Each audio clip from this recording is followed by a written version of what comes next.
මෙන්න බලන්න මේ තරඟ විභාග වලට එන තවත් සරල ගානක් මෙන්න මෙහෙමයි තියෙන්නේ ABC D කියලා ඉඩම් හතරක් තියෙනවා. ඉහත ඉඩම් වලින් වෙන් කර ඇති කොටස් වෙන් කරලා තියෙන කොටස් වර්ගඵලයෙන් සමාන නම් මෙම ඉඩම් වලින් විශාලම ඉඩම කුමක්ද කියලා අහන්නේ. එතකොට A කියලා ඉඩමක් තියෙනවලු B කියලා තියෙනවලු C කියලා තියෙනවලු D කියලා තියෙනවලු.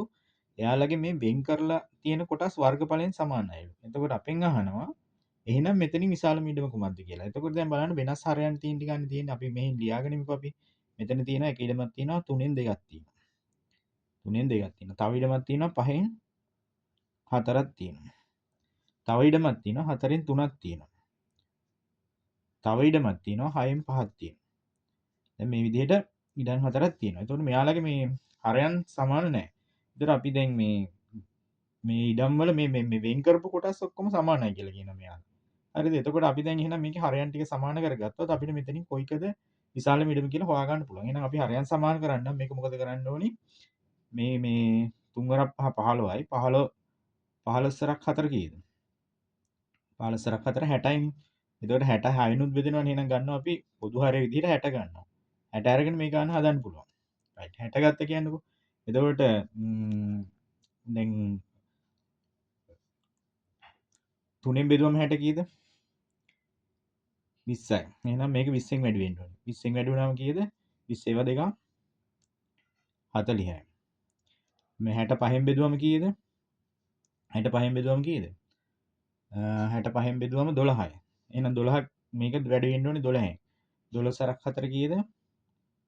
48යි.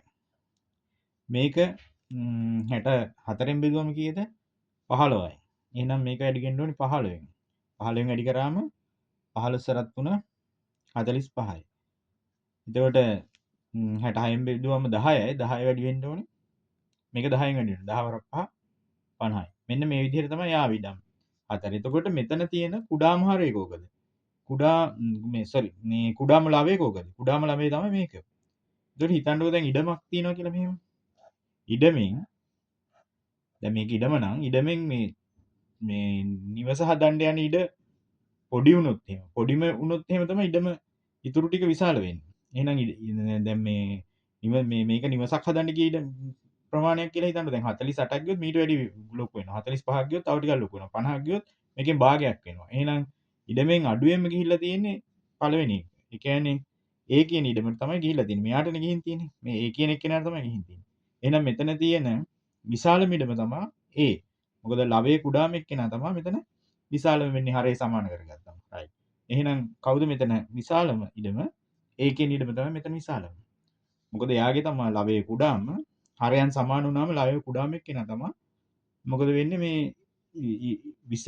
කොටස් වලින් ගත්තොත් එහෙම විශාලම එක්කෙනා එයා තමයි. මොකද ඉඩම හදන්න ගිහින් තියෙන්නේ පොඩි ඉඩමයිනේ මෙයාගේ මේ බලන්න.